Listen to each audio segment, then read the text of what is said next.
O ayan na. Isa ng full-blown na mafia mga kababayan ang nangyayari sa ating bansa dahil natagpo ang patay po mga kababayan ang ex-DPWH Yusek na si Cabral doon sa Benguet mga kababayan. Isa sa mga key witness sana mga kababayan na may direktang alam sana kung sino ang mga mastermind dito sa likod ng kurakutan sa DPWH, lalong-lalo na ang flood control mga kababayan. Ngayon, tigok na siya mga kababayan. Oh, confirmed dead. Sa makatuwid, narito po ang video mga kababayan. Oh, sa pag-recover ng kanyang katawan. Oh, yan po mga kababayan. Ni-recover ang katawan ni Cabral na di umano ang pinapalabas mga kababayan na nahulog daw sa bangin. Maniniwala kayo na nahulog daw siya sa bangin mga kababayan? Bigla. Natagpuan po siya mga kababayan. Etong si Cabral, isang dating undersecretary ng DPWH mga kababayan, matapos umano itong mahulog daw sa isang bangin sa kahabaan ng Cannon Road mga kababayan. Huwebes ngayong gabi, December 18. Oh, andyan daw siya oh. Batay sa ulat mga kababayan ng Benguet na police. Bandang alas 3 daw ng hapon, bumiyahe daw patungong La Union si Cabral kasama ang kanyang driver. Pagdating daw sa Camp 5 mga kababayan sa Maramaral, hiniling umano ni Cabral mga kababayan na bumaba at iwan siya ng driver sa lugar bago ito magtungo sa kalapit na gasolinahan. Pagbalik daw ng driver mga kababayan bandang alas 5 ng hapon, wala na umano si Cabral. Iniwan na daw siya mga kababayan. At matapos doon itong maghanap mga kababayan sa isang hotel sa Baguio City, ay muling bumalik sa lugar ang nasabing driver at inireport ng driver na nawawala na si Cabral. At bandang alas 7 ng gabi, eto na nga ang nangyari mga kababayan. Natagpuan na daw nila si Cabral na nahulog dito sa bangin. Ha? Nakahandusay daw malapit sa mga kababayan sa ilog na may ang bangin may taas na 20 to 30 meters sa ibaba ng highway. Ayon daw sa mga responding police mga kababayan, wala na daw siyang malay o baka wala na rin buhay nung kanila itong matagpuan. At nagpapadala na daw sila ng mga investigador mga kababayan para imbestigahan kung paano daw siya nahulog. Log. Si Cabral mga kababayan, eto po siya oh. Eto yung sinabi ni Marcoleta no na sa tingin niya mayroong tinatago. Oh. Idinadawit din siya mga kababayan sa alegasyon ng matinding insertion at kickbacks kaugnay sa bilyon-bilyong pisong flood control projects. Sa ngayon mga kababayan, patuloy pa rin ang investigasyon kung mayroon ba ng foul play sa nangyaring insidente. At sa inisyal nga nila na investigasyon, ayon sa kanila, nahulog lang daw itong si Cabral. Totoo ba yun? Maniniwala kayo mga kababayan na nahulog lang siya? Na siya ang may alam mga kababayan dahil andun insider yan sa DPWH. Alam na alam niya kung sino ang nag-uutos sa kanila. Ay, na parang mafia. Kaya nga si Bunuan pinalayas na mga kababayan. Ayaw siguro rin ang gurgurin yung matanda. Kaya pinalayas. Ito si Cabral, ayaw umalis. Ayun, biglang nahulog sa bangin. Malamig na katawan na nang natagpuan. Ay nako mga kababayan, grabe. Grabe na ito. Grabe na itong nangyayari sa bansang ito. Para ng mafia talaga mga kababayan. Kaso may full blown. Tapos ngayon sinabangag mga kababayan. Ang laging sinasabi, mayroong makukulong bago may patko. Tapos mga kababayan, walang ni isang isda na malaki ang nakulong. Mayroong namatay ang testigo mga kababayan na posibleng magdadawit kung sino man ang mga mastermind. Wala na! Gorgor na! Control scandal, halos siyam na po na ang pinakakasuhan Aroy. of the Ombudsman. Grabe no? Naman ng BICAM na hindi na mauulit ang singitan. So talagang mga kababayan, nanggugurgur itong mga animal na to. Na ang 2026 budget matapos ang mainit na deliberasyon. Mainit na deliberasyon. Ng korupsyon. Naantala man ng ilang araw, Ay, natapos nako. na rin ang budget BICAM pasado alas 2 kaninang madaling araw. Tinapos. Reconciled na ang House and Senate versions ng 6 Eto, maniniwala kayo na corruption-free daw itong BICAM mga kababayan? Na kung corruption-free, sana mas maliit ang budget sa 2026 mga kababayan kaysa sa 2025. 2025 na the most corrupt budget in Philippine history dahil nagbawas na sila ng nagbawas Nilipat lang mga kababayan ang pera para doon naman sila kikita. 0.79 Ang mga trillion bendalo, peso mga animal, ay spending si, plan mga para sa itsura. 2026. Tsura na mga walang Corruption-free hiya. ang pondo ayon kay Senate Finance Committee Chair Win Gatchalian. Kasabwat ka ng ungas ka. Ibabalik na ito sa Kamara Corruption at free Senado sa mukha para mo. sa Hindi ka nga makasagot kung sino ang nag-insert. ratification. At inaasahang may papadala sa Malacanang para pirmahan Ayan na. ni PBBM sa December 20. Marami pa itong magugurgur mga kababayan na mga titistigo. Ewan nga natin si Zaldico kung buhay pa ba mga kababayan. Sana nga hindi pa nagurgur. Pangulo kakayanin to. Kasi ang gusto natin Ito na namang buisit. Propaganda pa more, corruption free pa Ang more. mainit na talakayan sa BICAM, ang budget ng DPWH. Aprobado na ito sa 529.6 billion pesos. Narito ang agenda report ni Dexter Ganibe ng Abante. May I have a motion to approve the budget of the Public Works and Highways? motion to approve. Second. Duly seconded. The budget of the Department of Public Works and Highways is duly approved. Approve Ay, agad. salamat. Ay, salamat pa. Ay, salamat. Kikita na naman tayo. Napabuntong hininga na lang si Senator Oh, Sherwin Lord. Gatchalian nang maipasa na sa BICAM ang kontrobersyal na budget ng DPWH madaling araw ng Huwebes. Linggo ng gabi nang unang isalang ang DPWH budget na nagresulta Marami na sa namang dahil nanakawin. sa hiling ni Secretary Vince Dizon na ma-reconsider ang updated nilang komputasyon. Yan mga kababayan, illegal itong ginawa ni Dizon mga kababayan. Dapat wala ng mga outsider dapat sana pumupunta dyan. Umamin pa siya mismo mga kababayan na nagkamali ako sa computation. Yan palang pag-amin niya mga kababayan, pwede na siya masibak dyan. Pera ng bayan na pinag-uusapan dito, nagkamali ka sa computation? Ungas ka? Ang sabihin mo, gusto nyo kunin ulit. Dahil gusto nyo mas maraming i-kickback. Sa presyo ng mga construction material. Inabot hanggang kagabi ang pagsasapinal ng BICAM para matiyak na walang overpricing na Ay, makalusot Diyos sa ko, Lord! DPWH budget. After 2 days Coming po, from them mga kababayan, walang na overpricing. in-apply to all 10,000 projects. Ang savings na nakuha ho natin is Savings pa. 20.7 billion pesos. Diyos ko, So liit. ito po yung savings na nakuha ho natin from the reduction of overpriced materials. Confident po ako sabihin na Confident pa. Batukan kitang gatsalyan wala ka. ng overpriced na materyales sa loob po nitong budget na ito. Maya-maya mga kababayan, andyan, maglipa na yan. Hindi pa yun makikita ngayon dahil hindi pa nabulat-lat sa publiko mga kababayan. Magugulat na lang tayo. Another issue na naman ito mga kababayan dahil ito 2026 mas malaki pa sa 2025. Paano nangyari kung nagbawas kayo ng mga kickback? Mas mababa na ito kumpara sa higit 45 billion pesos na unang tinapyas ng Senado base sa unang komputasyon na isinumiti ng DPWH. Bali-bali pa ang komputasyon. Ang across-the-board reduction. Ang natipid na 20.7 Wow, tipid billion pa pesos ginamit. ay hindi na ibabalik sa DPWH. At sa halip, ni-realign ito. Diyos ko. 16.5 billion ang Realign, papunta na naman mga kababayan sa mga makakating kamay. napunta sa PhilHealth. Habang ang nalalabing 4.25 billion pesos ay idinagdag sa disaster response ng Pakonsuelo sa PhilHealth mga kababayan dahil ninakawan nila RRMC. Pero, kwestiyon ni Senator Amy Marcos ang malaking reduction sa DPWH budget. Lalo na ang para sa mga proyekto na dapatan niya ay makatulong para maiwasan ang malalang epekto ng mga kalamidad. Kung ang direksyon ay maglaan ng pondo para sa Walang mga hiya to. disaster, Wala. Eto mga kababayan, ang ganda loko-loko itong mga kababayan Mga proyekto ngayon ni Bangag. bakit tinatanggal natin ang preventive maintenance na siya ang unang-unang kailangan Wala siyang flagship, sa ha? bawat Walang pangyayari flagship na ng, project.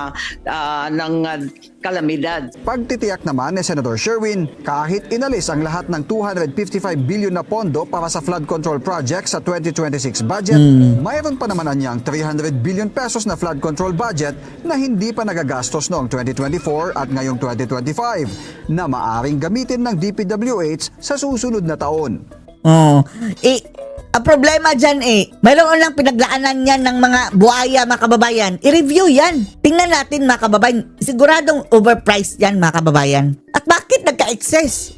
Hindi nyo ginamit deliberately para direkta na kainin mga kababayan, Diyos ko Lord. Kahit lumang Ibaga, pondo inutil. po, Oh, tayo nakakasiguro na inutil hindi ito pala sila. mauuwi sa kurakot, sa overprice, sa substandard na flood control. Kahit may pondo po itong flood control, sa pagkaalam ko, hindi pa ho nila ginagalaw ito. Dahil Ayun, hindi ginagalaw mga kababayan, and then nanakawin na lang. Walang karapatan itong gobyerno mga kababayan na magtipid. Dahil dapat trabaho nila na gamitin lahat ng yan mga kababayan sa serbisyo sa taong bayan. rini-review nila lahat ng work program. Ang daming lahat pera ng pala. feasibility study, Ay! may coordination. Baka unti-unti yan mga kababayan, kunin nila ng unti-unti until mauubos. Po with the local government units. Nagpasalamat naman si BICAM House Panel Chairperson Mika Swansing No, ito vampira daw mga kababayan dahil grabing sip-sip daw nito sa sa pondo mga din. kasamahan para sa maipagmamalaking budget na malinis anya sa anumang korupsyon sa kabila ng mainit na debate Pagbaba nito sa 2028, tabang-taba na siguro ito. bago ito maaprubahan. This is democracy at work. Great minds. minds Tingnan nyo itsura mga kababayan. Creepy masyado, no? Lalong-lalo na patawa-tawa mga kababayan. working together for the common good and to reach an agreement. Dahil sa natapyas na 20.7 billion, abot na lang sa 529.6 billion pesos ang kabuang budget ng DPWH na inaprubahan sa BICAM. Para sa agenda, Dexter Ganibe, Abante! Abante leleng! At makakausap po natin ngayon si BICAM member at Parañaque Representative Brian Raymond Yamsuan. Congressman Yamsuan, Tulad. magandang gabi po sa inyo. Magandang gabi, Pinky, at magandang gabi sa lahat na nanonood sa Okay, so at least Ay, ayoko makinig dyan mga kababayan. Mga buladas lang yan.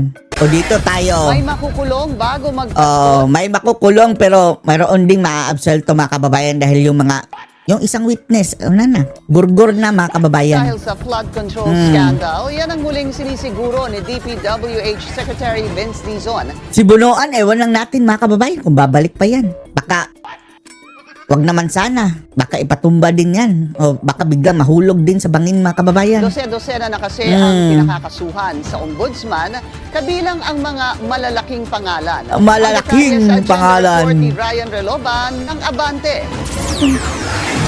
Abante leleng! Nasa 87 individual ang inirekomenda ng DPWH na sampahan ng iba't ibang kaso. Puro rekomendasyon and then mga kababayan, wala pa yung kaso, investigasyon pa. Yan ang graft, malversation, plunder at bribery kaugnay ng flood control scandal. Kabilang dyan sina dating House Speaker Martin Romualdez, Tapos, alam nyo kung anong papakaso mga kababayan? Civil case. Pero Romualdez, walang kulong yan. resign ako Bicol Party List Representative Saldico, dating Senador Bong Revilla, at Senator Sige, hulihin nyo na yan lahat ngayon. at Joel Villanueva. Pinakakasuhan din ng mga Bago nakaupong magpasko. kongresista na sina Uswang Ilonggo Representative James Ang O, Garjola, Lara. CWS Party List Representative Edwin Garjola, at Cagayan Representative Joseph Lara at iba pa. Sabit din sina Bakit dating tatlo lang? DPWH Secretary Manuel Bonoan, O, wala na to eh. Pinatakas nyo na. mga dating undersecretaries Patay na nga yung na isa. sina Roberto Bernardo at Maria Catalina O, Cabral. patay na yan. Eto mga kababayan, balitang ito. Around 6 p.m. ito kasi mga kababayan. Mga 7 or 8 p.m. itong natagpo ang patay mga kababayan eh. Kawawa naman oh. Sana kumanta mga kababayan bago bago siya nagurgur. At ang tinaguri ang flood control queen na si Sara Diskaya na nasa kustodiya ngayon ng Eto si NBI. Sara Diskaya, wala na to. As good as bulok na bilangguan. Pinakakasuhan din ang tinatawag na BGC boys na sina Henry Alcantara, Bryce Hernandez, JP Mendoza at ilang pang DPWH official at contractor. Tapos yan mga kababayan, hiling yan na gawin ako state witness, magsauli ako ng pera. Tapos grabe na pala ang nakamal. Ayon kay DPWH Secretary Vince Dizon, nasa kamay na ng ombudsman ang mga kasong inihain nila ng Independent Commission for Infrastructure or ICI at ng DOJ. Kaya pala mga kababayan, pinilit talaga nila si Boying na maging ombudsman para siya na ang gagawa ng magic dyan mga kababayan. Oh. Tiwala si Dizon na may makukulong na malalaking Dahil kung matinong ombudsman hindi magbibend ng law. sangkot sa flood control scam bago magpasko. Hindi kaunti at hindi mga maliliit na pangalan ng mga refer ng ICI at ng DPWH. Pero Paano yan? Kahit tayo sinong i-refer nyo, papunta pa rin yan kay Boying mga kababayan. although, nagsabi na rin ng ombudsman, Kailangan, pag magpa-file ng kaso sa korte, kailangan matibay ang kaso. At sa ngayon, yun ang ginagawa ng ombudsman. Si Marcos, hindi mo pa kakasuhan? Nung kumakalat pa siya ng dagdag na ebidensya, katulong ng ICI, Believe kami sa'yo. O, i-rekomenda mo si Bangak. katulong ng NBI, Go ahead. para pag-file sa korte, siguraduhin malakas ang kaso. Sa ngayon ay 9 na personalidad na ang naaaresto, 20 ang nahaharap sa mga kaso sa korte, habang 7 ang at large. Ang At sabi large. ng ombudsman nung nakaraang araw lang o kahapon, meron siya pang ifa-file na 1 o 2 pang kaso sa korte bago magpasko. No, yun ang sinabi niya. So abangan na lang natin. Dalawa lang? Sa mga opisyalis naman ng DPWH, aabot na sa 90 na individual ang natanggal, sinuspende o may administrative case. Kasabay ng hangarin na managot ang mga sangkot, sinabi ni Dizon na dapat din maibalik ang mga ninakaw na pera ng taong bayan. Aabot na sa 13 billion pesos. Si Marcos ang dapat magsauli. Talaga ng frozen asset. Kabilang na ang 4,679 na bank account, 283 insurance policies at 8 air assets. Tambalustos ang asset niya, bakit hindi na phrase? Kasama rin ang 225 na motor vehicles, 178 na real properties, 16 na e-wallet accounts at 3 securities account. Inanunsyo rin ni Dizon na magsasagawa ang Sino ito? DPWH ng massive recruitment. Ay, lalaki sa mga pala ito, universidad Ryan. at paaralan Ah. sa buong bansa. Akala natin Para sa babae. mahigit 2,000 na job position bilang accountant at engineer simula sa unang buwan ng 2026. Para sa agenda, Ryan Reloban, Ryan? Abante. Liling. Umalma ang kampo ni Congressman Martin Romualdez sa rekomendasyon ng DPWH. Hindi raw ibig sabihin ito na Palusot ito, oh. Palusot. Pero yung kay Cabral talaga, mga kababayan, no? Sino kaya, ano? Ang pagkaalam natin, mga kababayan, kung under siya sa DPWH, mga kababayan, as USEC siya. Kaninong USEC siya, mga kababayan? USEC siya ni BBM. USEC siya ni BBM. Tapos yung secretary ni BBM, si Bunoan, no, lumayas. Kung si, Bunoan, madidisgrasya din, fishy na talaga ito. guilty ang dating House Speaker. Iba rin daw ang posisyon ng ICI. May aamin bang magnanakaw? Pagalit ka! It is not true It is not true. Natural, sasabihin nyo yan, mga abogado. that the ICI has recommended to the Ombudsman that former Speaker Ferdinand Martin G. Romualdez Hindi nga ang ICI, si Dizon ang be nag-recommend. charged with plunder or other serious crimes related to the flood control of 2025 budget issue. In fact, the ICI made it facto. clear in their referral that it was issued without finding or conclusion of guilt or Sa liability. dami ba naman, mga kababayan, ng maleta? Lahat gagawin nila, mga kababayan. Gagamitin din nila yung maletang kinuha nila para pang mga kababayan, pang twist o pang palusot, pang bayad sa mga abogado, pang pa-delay, lahat. Media. Niluluto tayo sa sarili nating mantika. On the part of former Speaker Romualdez. Romualdez. We respect due process Wow! and will await the Ombudsman to independently Due evaluate process, itang the baluslos. submissions based on Ay, evidence, naku, hudas na yan. not press conference soundbite. Na ikaw nga nagpa-press conference dyan. Hudas! Hindi pa rin umuwi ng bansa. Oh, ayan si na. Former Umanda ka na, patay na ang USEC mo. DPWH Secretary Patay na Manuel yun. Bonoan.